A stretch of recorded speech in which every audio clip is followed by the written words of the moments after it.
Good morning dear students, कैसे हैं आप सब। आइए आज हम पढ़ते हैं हमारा नव भारतीय हिंदी पाठमाला का पाठ 6 धरती को बुखार, जो कि एक विज्ञान परक या विज्ञान पर आधारित लेख है। प्रस्तुत लेख धरती पर बढ़ते प्रदूषण के बिगड़ते हुए हालातों पर आधारित है। जब राजू नाम के बालक को स्कूल में अपनी मैडम से पता चलता है कि धरती को बुखार है, हम भी बीमार हो जाएंगे, तो उसे चिंता होने लगती है। तो जब वह रात को गहरी नींद में सो रहा होता है तो धरती सपने में आकर उसे बताती है कि किस तरह से वो प्रदूषण का शिकार हुई है और बीमार हुई है और इसका इलाज कैसे होगा। तो ये सब हम आइए इस पाठ में पढ़ना शुरू करते हैं। तो आइए पाठ पढ़ें। आइए हम पाठ 6 पढ़ना शुरू करते हैं। धरती को बुखार, जो कि एक विज्ञान परक लेख है। राजू नाम का एक लड़का था। वह आपकी तरह ही स्कूल जाता था। रोज की तरह आज भी उसे लेने के लिए उसकी माँ स्कूल आई। माँ को देखते ही राजू दौड़कर उनसे लिपट गया और हैरानी से बोला, माँ, धरती को बुखार हो गया है। यह सुनकर माँ हंसी और बोली, क्या कहा तुमने? धरती को बुखार हो गया है? हाँ माँ। और मैडम बोल रही थी कि इसी तरह धरती का बुखार बढ़ता रहा तो हम भी बीमार हो जाएंगे। राजू की बात अभी खत्म भी नहीं हुई थी कि स्कूल से घर तक का रास्ता खत्म हो गया और माँ अपने घर के कामों में लग गई। लेकिन राजू का दिमाग तो इसी में उलझा रहा। धरती बीमार है तो हम भी बीमार हो जाएंगे, फिर क्या होगा? इस उलझन की धमाचौकड़ी में कब रात हो गई, राजू गहरी नींद में सो गया, उसे पता ही नहीं चला। रात के अंधेरे में किसी ने राजू को हिलाया। राजू उठो। राजू उठा और देखा कि सामने एक गोल सी आकृति थी जिसका चेहरा मुरझाया हुआ था। राजू ने पूछा, तुम कौन हो? मैं धरती हूँ, मुझे बुखार है। तुम्हें कौन सा बुखार हुआ है, मलेरिया या डेंगू? मुझे तो प्रदूषण बुखार है। प्रदूषण बुखार? ये कौन सा बुखार है? यह बहुत खतरनाक बुखार है।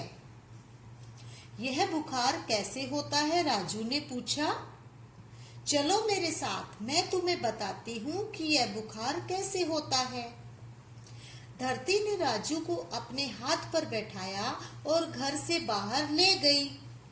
फिर सड़क पर दौड़ती गाड़ियों तथा कल कारखानों से निकलते धुएं की ओर इशारा करते हुए बोली, इनके धुएं से मुझे सांस लेने में तकलीफ होती है। फिर सूखे व खाली पड़े मैदानों की ओर, ये देखो सारे पेड़ काट दिए गए हैं। अब यहाँ बड़े बड़े कारखाने या इमारतें बना दी जाएंगी। अंधाधुंध पेड़ कटने से ही बारिश कहीं कम होती है तो कहीं इतनी ज्यादा कि वहां बाढ़ आ जाती है। पेड़ कटने के कारण मुझे छाया नहीं मिल रही है और मैं तपती जा रही हूँ। इन्हीं सब कारणों से मुझे प्रदूषण बुखार हो गया है। अगर इसी तरह मेरा बुखार बढ़ता गया तो धीरे धीरे तुम लोग भी बीमार पड़ जाओगे। एक समय ऐसा आएगा कि सांस लेने के लिए तुम सब लोग ऑक्सीजन लगाकर घूमोगे।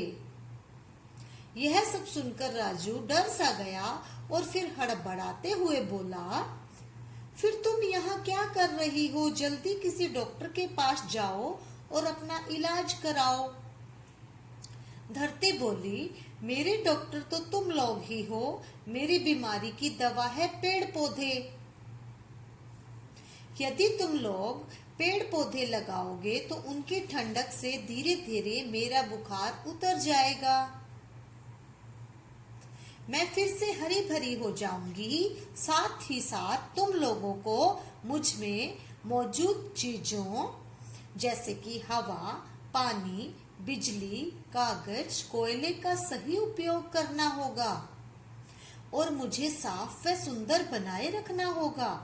इतने में राजू की नींद खुल जाती है और उसे पता चलता है कि वह एक सपना देख रहा था। तभी उसकी माँ कमरे में दस्तक देते हुए बोली, बेटा चलो अब उठो।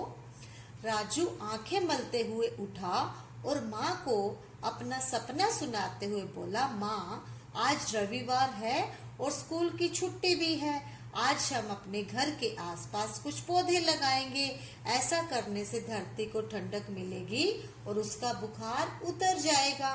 फिर क्या था, राजू ने माँ के साथ मिलकर यही काम किया। उसने एक बड़ा सा बैनर बनाकर लगाया जिस पर लिखा था, पेड़ पौधे लगाओ, धरती बचाओ। यह देखकर धरती मुस्कुराई और मन ही मन बोली, पेड़ पौधे प्रदूषण बुखार की दवा है।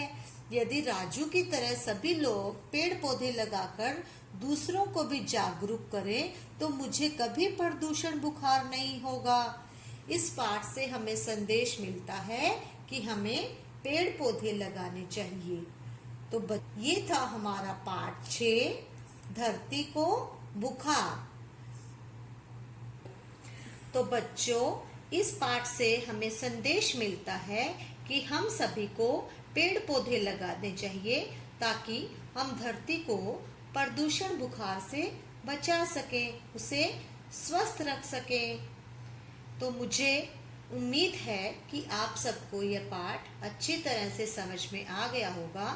इसका अभ्यास कार्य और प्रश्न उत्तर आप सबको जल्द ही PDF के माध्यम से उपलब्ध करवा दिया जाएगा।